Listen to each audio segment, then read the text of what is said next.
All right.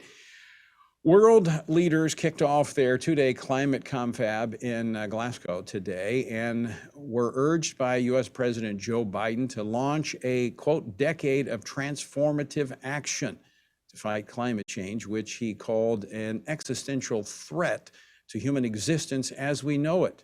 Here to tell us more about what the president had to say overseas is Thomas Catenacci. He is an energy and environment reporter at the Daily Caller who has been reporting on the Climate Change Summit. Thomas, welcome to Washington Watch. Thank you for having me, Tony.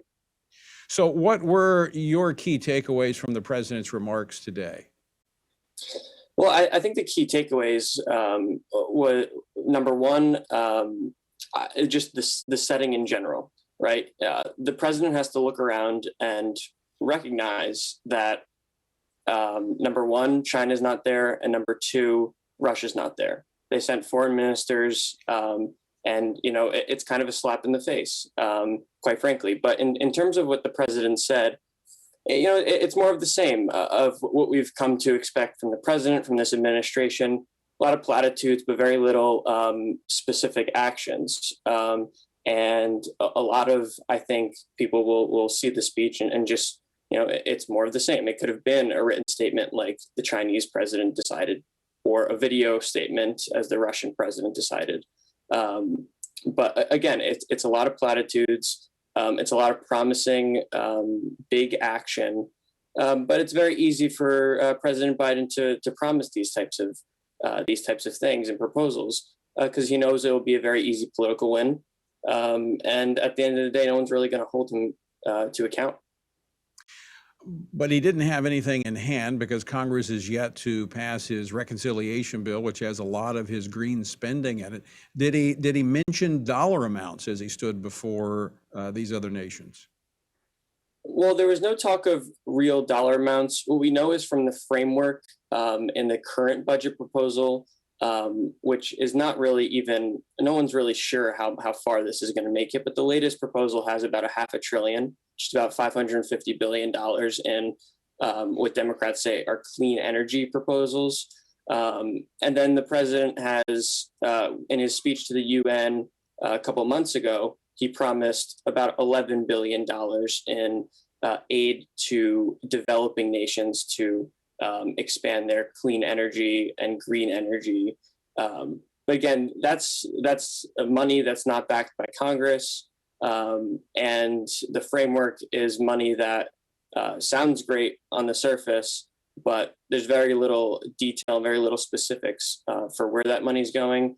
And we're not even sure, especially in light of what Senator Manchin said today, we're not sure if that proposal is even going to have any sort of momentum or legs moving forward. Thomas, final question for you. The president kind of intertwining his legacy with this issue of taking on the climate, given his track record of not being able to get much through in his first 9 months, is this a risky move for him? I think it's risky. I think that would be a fair assessment. I think that the president didn't quite foresee how this whole issue would play out, right? In Europe, in Asia, and even now we're starting to see in the US, what has been called an energy crisis by the administration themselves.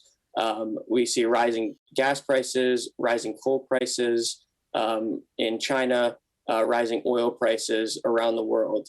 So leaders at this summit are trying to balance now these lofty ambitions in terms of emissions reductions and energy policies with the needs of their own citizens. So often you'll see, a lot of promises in terms of clean energy, but then when you actually look at the actions of a lot of leaders, especially in Europe now, they're actually turning to fossil fuels because they know that's what's needed to keep energy prices down.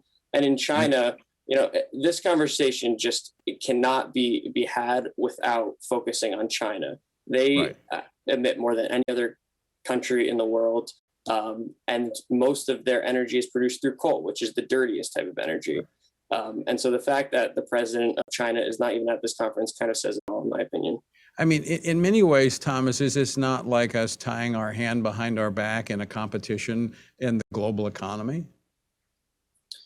It really is. And it's going to ultimately hurt a lot of Americans. And it's going to ultimately hurt a lot of jobs in this country. We're basically outsourcing all of those energy jobs that were created over the last 10 years or so. And we're outsourcing them to Russia and to the Middle East. And that absolutely cannot be overlooked. The fact that the Biden administration is on one hand going to this conference and making all these lofty, promises with world leaders about solar, wind, hydrogen. It all sounds great, but then on the other hand, they're going to OPEC and they're going to Russia and saying, Right. "We beg you to produce more," Right. because they know at the end of the day to keep prices down, they have to do that. So the Crazy. fossil fuels have to come from somewhere. Right. Thomas Catenacci, thank you so much for joining us. I appreciate your thoughts on this today and your insight. Thank you.